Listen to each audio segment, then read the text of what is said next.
What's going on, NuCanoe Nation? Woo! Welcome back here in the studio after a long week at iCast. Gosh, what a phenomenal show! I know we did a podcast down there with Mr. Blake Young, owner of NuCanoe, straight from the booth, which was a lot of fun. And hopefully some of your guys' questions got answered. We tried to produce a bunch of content and throw videos out there. I'm sure some of the other folks that you guys follow saw some of their videos about the new accessories that we got released to go along with the Unlimited and all the other boats, the Frontier 12, the Pursuit, all that good stuff. Raymond Martinez in the chat said iCast was fire. Couldn't agree more, man. It was good to meet you in person, and the rest of the NuCanoe crew, man. It was super fun, super cool, and we got to enjoy ourselves and all that good stuff. But it was good to see Ray, Stewart, Will. I'm going to forget everybody, so I'm just going to stop there. Everett Park was even in the house. Where's Everett Park tonight, bro? Where's he at? Not in the chat as usual. But Ray's chiming in. He thought he was surrounded by a bunch of giants when he walked into the room with me and Matt Gibson. Ray isn't the tallest dude, but he is definitely the funniest. So it was always good to see him. But one of the guys I got to sound in chat with and pick his brain was none other than the guy that helps design our boats, our accessories, Mr. James Thomas. We got him on the podcast tonight. As we're going along, if you guys got any questions for James or myself on any of the NuCanoe stuff, feel free to ask away. We'd love to answer your questions. Levi Schneider in the chat said, just picked up my Unlimited last week. Can't wait to get her all rigged up. You'll enjoy it, my friend. You'll enjoy it. So without further ado, let's get Mr. James in here. Welcome, friend. Hi. How you doing, man? Pretty good. How you doing? Good. It was great to chat with you down at iCast, and you were willing to come onto the show and kind of talk about the boats and what you do and stuff like that, man. So thank you for that. So why don't you give us a little background on you, man? Like where you're from and how you got into like designing boats and things like that, dude. I guess the quick story is I was born in Washington State and grew up in Alaska. And while I was in Alaska, I'd come down to Washington and hunt and fish with Dad and then do school in Alaska. And then we moved back down to Washington and I finished high school and joined the Army. I was in the Army for a while and then went to school and studied industrial design. And then I was working construction and got a random phone call from a guy named Tim Niemeyer and asked me a bunch of questions and asked me when I could interview. And I said tomorrow. And then when I did the interview, asked me when I could start. And I said tomorrow. And I called up my boss and says I'm not coming to work. And he was fine with that. He knew I was looking for ID work. So yeah, then went on from there. Worked with Tim on a bunch of different projects for other people, and then he was getting out of it, and Blake was working with him on finance stuff. Okay. And I was rigging up one of the classics with some Scotty rod holders because I wanted to go fishing. And Blake did a double take on that and said, "Oh, that'd be a good fishing boat." I said, "You're damn right. I'm going to take it out." And I guess after a while, he bought the rights to NuCanoe from Tim and just did show after show. So, started slow and small. And so you've been around. Yeah, you've been around since the beginning then, right? Like yeah. The Classic was actually the first boat I worked on. Okay. All right. So what year was that, man? That's shit. Like late 2000s? 04, 05. Okay. 05. Right on. And then ever since, man, it's been a downhill slope, huh? Yeah. I just project after project, working with all kinds of different people. I've been fortunate to work with a lot of the old guys in the industry and learn from all of them. And So was the Classic the first boat you designed? Tim designed that. He gave Okay. me this little foam model he made from blue insulation foam he carved by hand. And I took that, digitized it with those little plotter arms, and Sure. put it out in CAD and Rhino. And then a CNC machine showed up in boxes 2 weeks later, and I had to put that together and make it work. Yeah, I was pouring urethane foam into buckets and throwing it into these little forms I made and cutting prototype boats. That's cool. On this, it's a big 3-axis. It's like 18 feet by 60 inches. And then I modified it so I got about 25 inches of Z travel. So it works perfect for kayaks. That's cool, man. So, run us down, like, how did from the idea of a boat to putting it on paper to getting the mold made and all that stuff. Like, what all goes into that? Well, I started out with sketching. Okay. You know, like we learned in school. Don't do as much. Everybody likes to go straight to the whiz-bang 3D CAD, but quick sketches helps me, get started. And we're just kind of building off of what we worked on before, constantly improving. A lot of feedback from the team guys. That's very helpful. Can't do this in a bubble. And then just learn from what you did before and continually improve and try to innovate.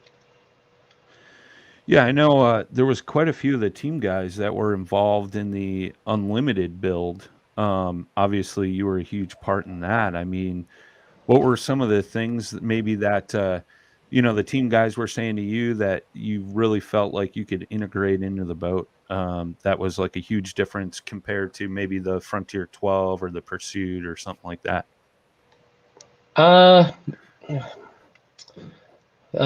More rails. I think that was then more scuppers. And one of the big things is shoring up the deck, from the Frontier, so we wouldn't have any of those issues in the future. Sure.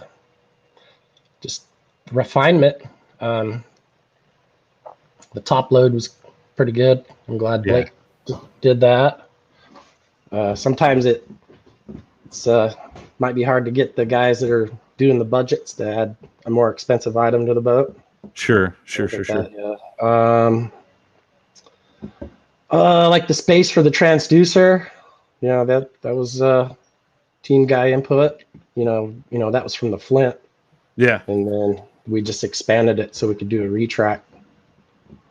That was huge, man. The retract, I know, that turned a lot of heads at ICAST. Like, I've known about it for a while. You guys kind of posted it up on the team page. I know Matt Gibson's had one for a while, and he's been playing with that. And, everything he's told me about it has just been great. And then to actually see it in person. Actually, I think I saw the prototype that he got at one of the fishing tournaments, and I told him I was going to steal it when he was sleeping in his truck or something. Yeah.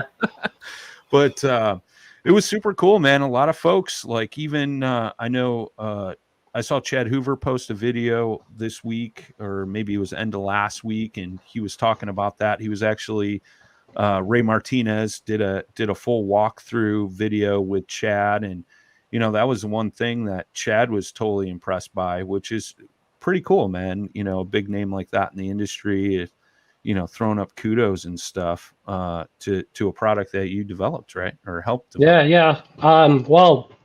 Yeah. I pretty much did the whole ball of wax as far as the design of the retract. And come out right, because really the retract wasn't designed until after the boat was off Made. the tooling. So, no pressure. Yeah, make this work. Fingers crossed. Yeah, but then I figured it out. I had a pretty good idea of what I wanted to do, and those little dual trailing arm things is actually something from my RC race car past. I knew all that stuff. Yeah, so I was really into the little 8-scale gas racers, and so that's part of my little mechanical past. Besides the industrial design program.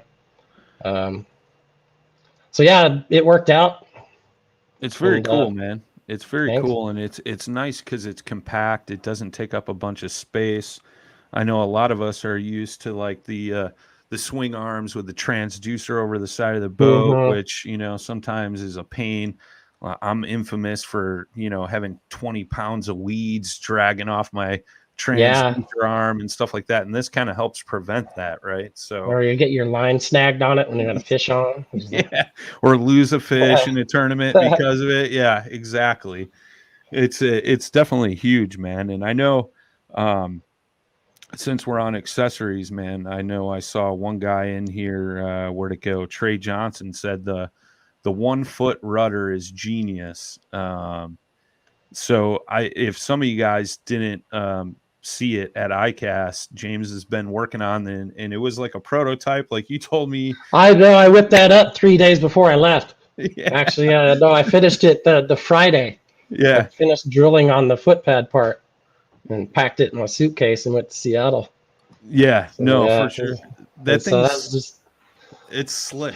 thanks. It's very slick and Yeah, the final one would be more refined. That's just kind of what materials and stuff I had on hand. sure. So slinging sparks and drilling plastic. cutting up Yeah, existing accessories to make yeah, it yeah. and things like that, man. It was super cool.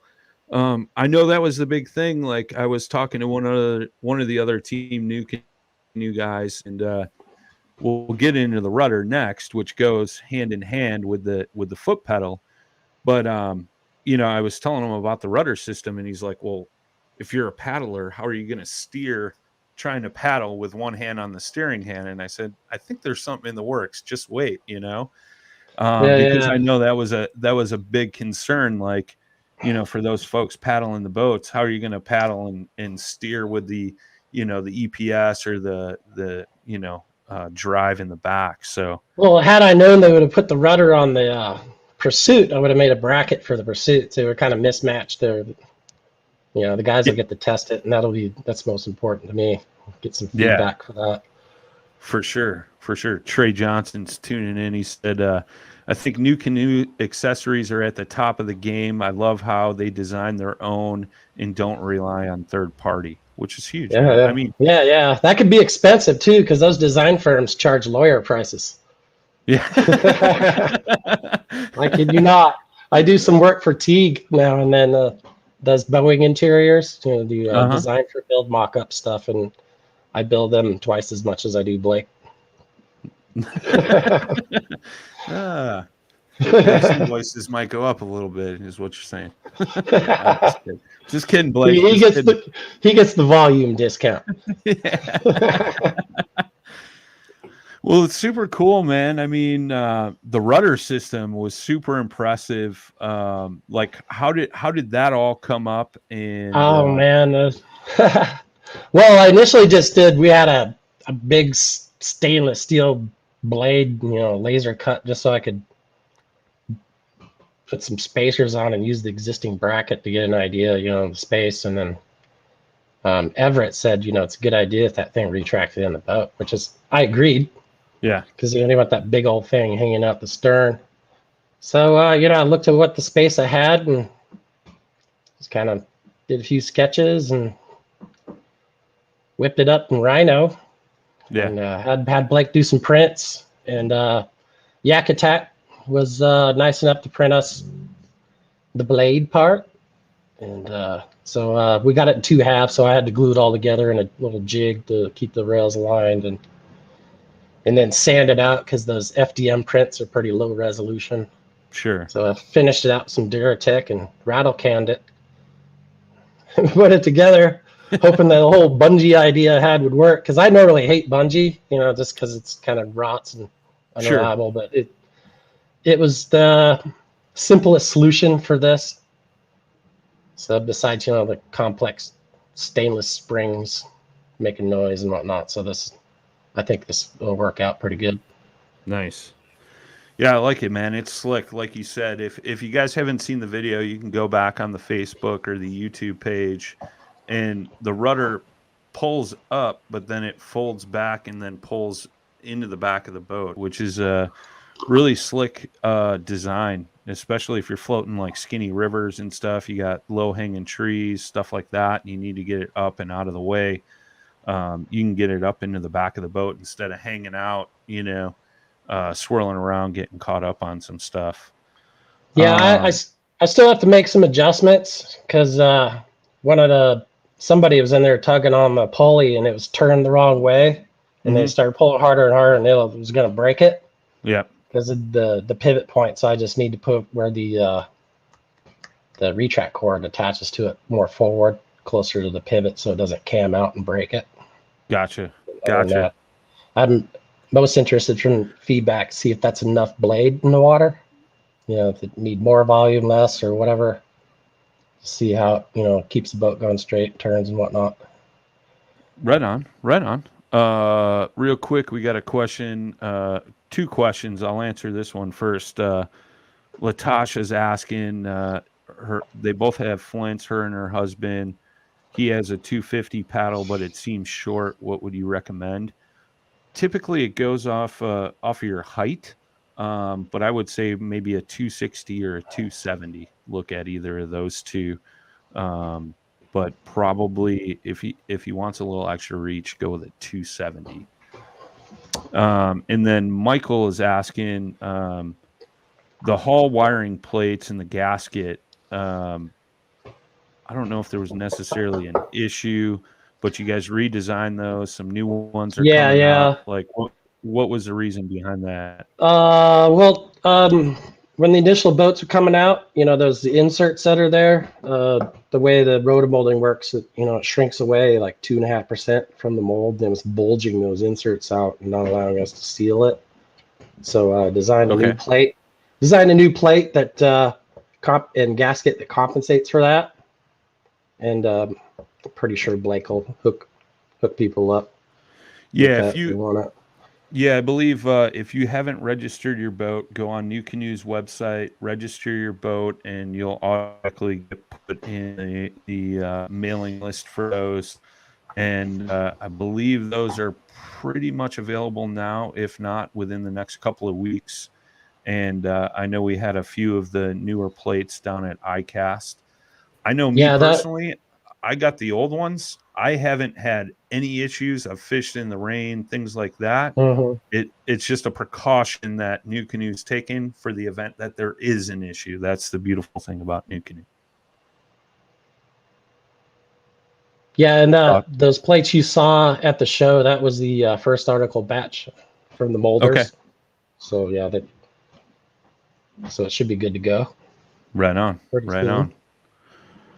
David Harper said it was great to meet you at ICAST. Right back at you, my friend.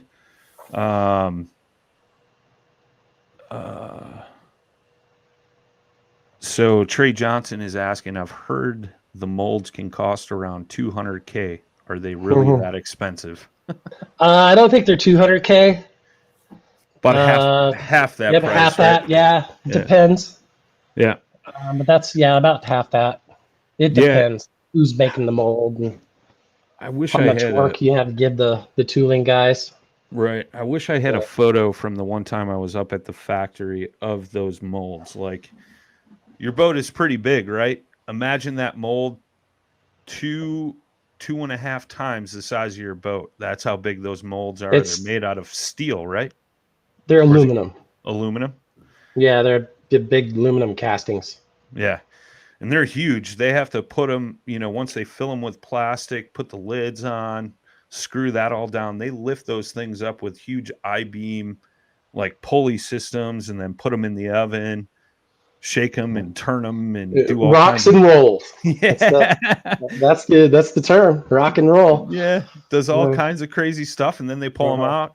It's got to cool down for a bit. And while that one's cooling down, they got another mold going in. So it's a never-ending cycle, and they had that running 24/7. Yeah, and they still can't make it fast enough. Yeah, it's crazy. Like I remember being at the factory when the Unlimited came out and just watching them load molds in and out of that oven nonstop. And there's 2 ovens going now, I believe, right, for our boats. I'm not exactly. Yeah, they're supposed to be doing like a carousel one with the flint. But Yeah. I don't know the details of that. Um, but I know that's what they're going to do, and I think that's one of the reasons they're going to do like some solid colors on the flint because it's Yeah. just more efficient. Yeah, I believe, like, if you guys didn't see it, ICAST, we had a flint molded up in just like an olive green, which is for you hunters out there, it's pretty cool. Good friend of mine, Jay Randall, co-host on Paddle and Fin, he got a Frontier 12 this year that was in that solid olive green, which is really slick. And I guess it takes less time because you don't have to blend those different colors, um, in the rotation. So that's something that NuCanoe is looking at for 2022 is offering the flints in solid colors versus blended colors. And then you might know the time frame on this. I'm not 100% sure, but do you know how long it takes once that Cycle mold goes time. in? Yeah. I'm guessing 20 minutes, maybe 25. Okay. Yeah. About, yeah, I was gonna say roughly 20 20, minutes. 25 minutes. Yeah, I'm not 100% sure, but it's right around then. Like it's in that oven for a little bit of Uh-huh. time. You got to imagine, guys and gals, when in that rock and roll process, that plastic's got to mold around, roto molded. So when that thing's rotating, all the plastic as it's melted has got to go throughout that whole mold. So it takes a little bit of time to A, for it to melt, and B, for it to Uh-huh. circulate that mold before they get out of the oven cool down. I've always called it a voodoo process. It's an art, and Yeah. there's not a lot of people who can do it right. Right. And no two boats are the same, but the art is trying to get it as consistent as possible. But yeah, and there's a lot of different tricks for getting different thicknesses in different areas of the boat. And, that's why you got to mold like 10 of them before you get to production. Also, to season the mold, it's called seasoning. It's almost like Sure. your cast iron pan. You got to get the plastic in there and all the little gaps filled or whatever it has to do. I'm not exactly sure about the physics of it, but it's part of the industry art. Eventually, they get that just right where they can just pop them out. It's a pretty cool process to watch if you've never seen it. I'm sure there's got to be a YouTube video out there somewhere of like a boat being roto molded or something being like a lot of your coolers are roto molded. Yeah, Yeti's made in the same factory. Yep. They Yep. Yep. rotomold Yep. those there, and other boat companies. Yeah. Yeah. It's a big building, and every company has their own section of it, and they got a crew dedicated to your section. Yeah, for sure. Yeah, they do a lot of stuff there. David Harper's chiming in. He said the show How It's Made has an episode on that. Okay. Yeah, that was a cool show. I grew up watching that. Yeah. I was always fascinated how things go together, always taking stuff apart and whatnot. Ryan O'Neill's chiming in that Patrol Blue Unlimited that was in the booth was actually Ryan O'Neill's boat, and he said, and Everett had to take it out fishing. He said it didn't smell like at the show, but not has a Batman mojo. LOL, which is pretty funny. Everett caught a nice tuna offshore. Oh, cool. So I'm sure you guys will see that footage coming up soon from NuCanoe, man. Pretty killer. One thing I wanted to ask you, because I've seen it come up quite a bit in regards to the Unlimited, is the placement of flush rod holders, and why they're placed like towards the back. And was there a certain reasoning for that, or what was kind of the thought process there? You either put them back where you could reach it, or way forward out of your paddle stroke. Okay. So, if you want up front, we got lots of rail. Right on. Andrew, so yeah, you got to keep in mind, you got to keep stuff out of your paddle stroke when you're trying to paddle. It's still a kayak. I know a lot of people put motors on them, but still. Sure. It makes sense. Andrew Vinton's chiming in. He said, James, if you are responsible for the new back handle on the Unlimited, then thank you. Well, that was some feedback We were originally going to do a crossbar kind of thing, but that turned out that it got in the way of a lot of stuff that we wanted to Okay. put in on the stern. So I made an angled handle out of it, and it worked out great. That thing is slick, man. It makes unloading and loading the boat so much nicer compared to the old rope T-handle setup. Oh yeah, that was a pain in the butt. Yeah, a lot more rigid. Yeah, And huge. that rope T handle thing is a relic from sea kayaks because you want that on a sea kayak. So if the waves come in and turn your boat over, it doesn't twist your wrist out. Okay. But yeah, that's one of the purposes of that. How it got started. That's So I don't interesting. think we need that so much. Yeah. Yeah, especially with the NuCanoes, man. Like, very rarely are you dealing with that kind of scenario, but it's super cool. And then how much did you have involved in the gear pod? Was that all your design as well too? Yeah, I designed that.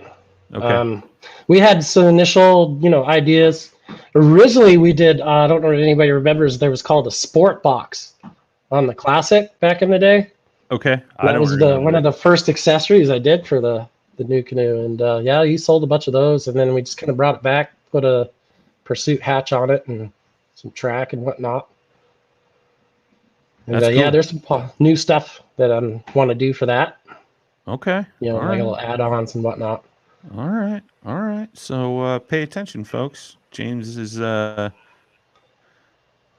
the idea come the from when they Bat just poured a Cave bunch work of stuff. ice and beer in the sport box. So it's really not would be a big secret. I told a bunch of people, we come up with a little cooler liner for it, so you can use it as actual cooler. Yeah. Yeah. Yeah, that was slick. At the show, towards the end of the day, the gear pod would occasionally get filled with ice and some cold beverages. And I know some of the guys were walking by like, oh, this would be great for saltwater fishing. Fill the gear Mm-hmm. pod with ice. Throw bait in there. Your Yeah, fish you're yeah. catching, stuff like that. And then all the gear pods now are shipping with an optional drain plug that you guys can actually put in there. So if you were going to fill it with ice or something along that nature, you can drain that water out at the end of the day, wash it out, and things like that. One of the fly fishing guys asked me if it floated, so I put it in my software and did a water line on it, and you can hold up to 30 pounds of gear in there. Well, if you want to use it as like a floating tackle box, tethered or Interesting. whatever. Yeah. That's cool, man. That's cool. Ryan O'Neill says, I really liked my F12, but man, this Unlimited is amazing. Everything y'all did yesterday, we do perfect. So I don't know what he Thanks. meant by that last part, but yeah, that's super cool, man. Scott Curtis, if you have any kind of issue with your boat, email the warranty department at NuCanoe. Go on NuCanoe's website, fill out a form. I know they were trying to get those taken care of as soon as possible. There was a couple boats that made their way out. And that's something I want to address too. And I think Blake and I touched on it. The number of boats that went out that had zero issues compared to the number of boats that went out that had a couple of deck flaws in them was like maybe 8, 10 compared to, hundreds. So Scott, Social media. yeah, exactly. Scott, I don't run that stuff. I couldn't tell you. The folks that could tell you is the folks through the warranty department. I'm sorry, I don't have a better answer for you, man. I know Blake is handling those issues personally himself, so shoot them an email. They'll get back to you right away. I mean, typically it's a few weeks, but I'm not 100% on that. Again, I don't handle shipping. I just handle this show here. Joshua Raynar, gear pods look awesome. Good job. Can't wait to get me one. But I have a question about the new deal with Newport trolling motors and kits. Are they available now? What will they run and come with? So the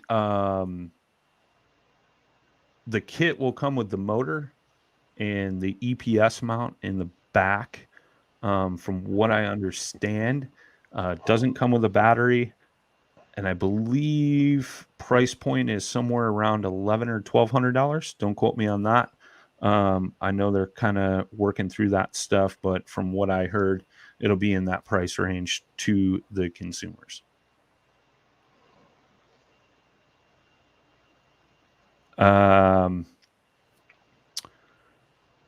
Before the mold is made, how do you make a prototype for that? Is that plastic? Yes, technically. Okay. I get these giant blocks of EPS foam in. They're like 3 by 4 by 16 feet, and I'll hot wire a section off of that and put it on that CNC machine that I spoke about earlier, and cut a prototype from the CAD file. So yeah, my software, I had the CNC plug-in so I can program all that, and then after that's done, we'll hire somebody to epoxy fiberglass it to test the hull. Typically, the deck is super simple on those boats, so we don't have to worry about all that detail because it's a mess. Yeah. But we can get the hull shape and then put some weight in there to simulate and have the scuppers in and whatnot and see if we're at the right place on the deck.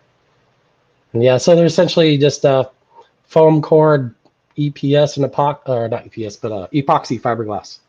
Oh, okay, cool. So Yeah. it's molded first in fiberglass, and then Yeah, I cut it out of a block of foam and glass it up and take it to the water.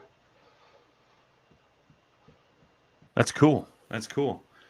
Where are all those prototypes kept? Do you have them in your garage? No, I don't have the boneyard.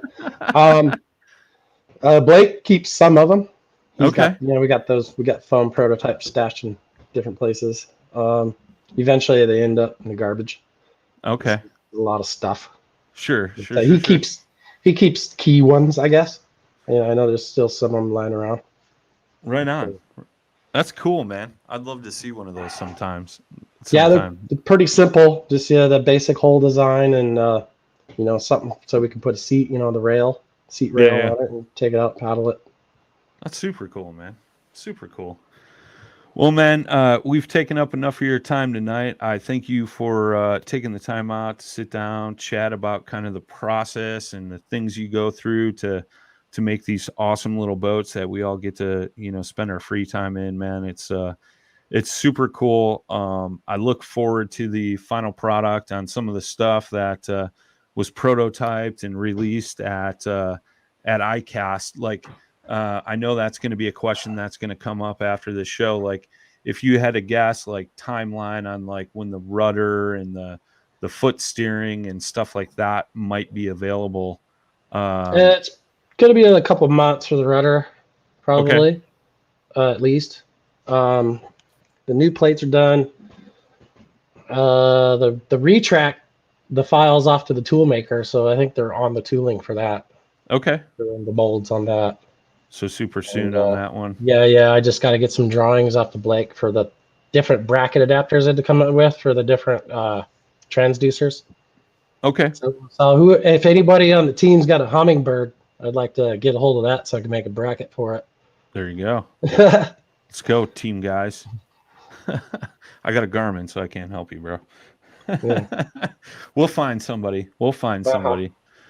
But super cool, man. Like a lot of that stuff will be available 2022 from the sounds of it, right there in the springtime. I know dealers are already placing orders on some of that stuff. So, check with your local shops, see if they're going to bring it in for 2022. I know most of them are planning on it, and you can get some of that cool stuff for your boat next season, which would be super awesome.